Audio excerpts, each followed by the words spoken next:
The other thing I want to explore is the voices going on in my head during a performance.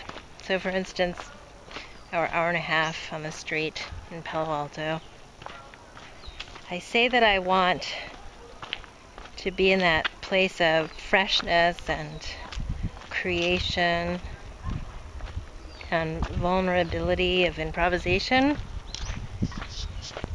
And then when there's an audience involved and there's sort of that tacit tallying that goes on when you are looking at the size of the crowd that forms and whether people are responding, I noticed that I wanted to reach for the safer things. Metallica, where I can impress. And I just watched it, where suddenly, when I'm the spectacle and I'm feeding that juice of performing, and that part of me that knows how to access the approval or the impression that I'm making on other people, that I reach for what's certain and what's set and determined versus remaining in process and allowing people to witness me in process. And it's this normal response that you reach for what's available, and also when you're vying for this attention, it's different from being witnessed because there's no safety that's created in an open forum like playing on the street. People are free to walk by and ignore and have their own response. There's no contract. There's no goodwill that's been established beforehand. It sort of has to be earned. So when we're trying to earn that safety, and it's not trust, because we're not trying to gain trust.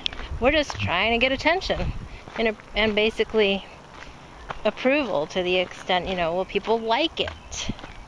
And when we're in the mode of trying to earn that, we choose from a certain repertoire. Each of us has that repertoire. And I'll call those the strategies that we default to, that have worked in the past, because we've seen responses in the past from other people, so we think it'll work on these people.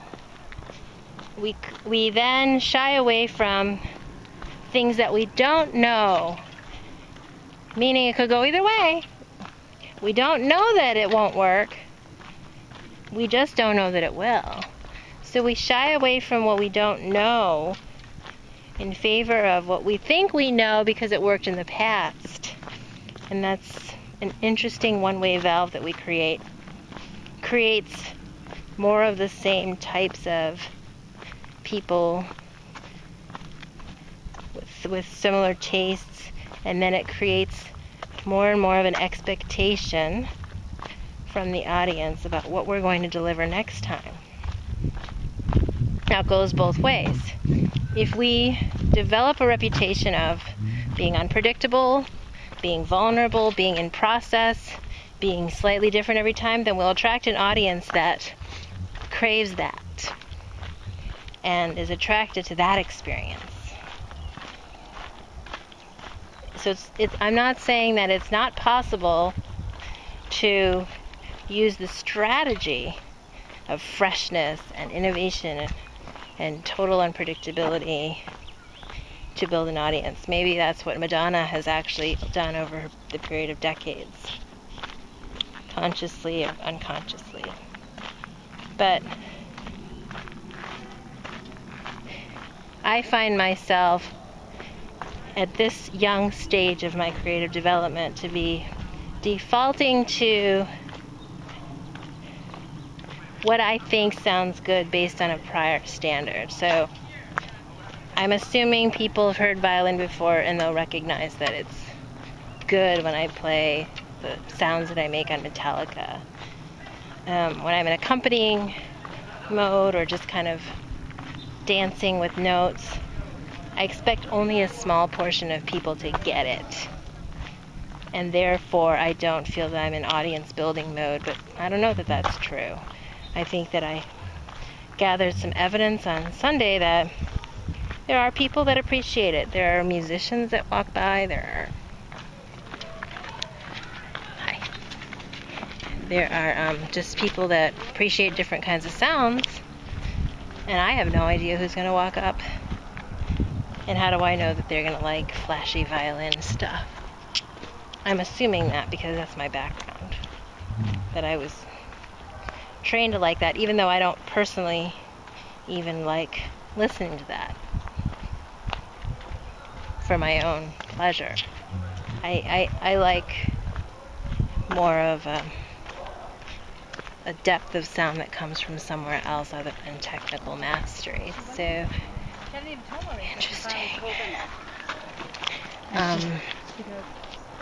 So it's interesting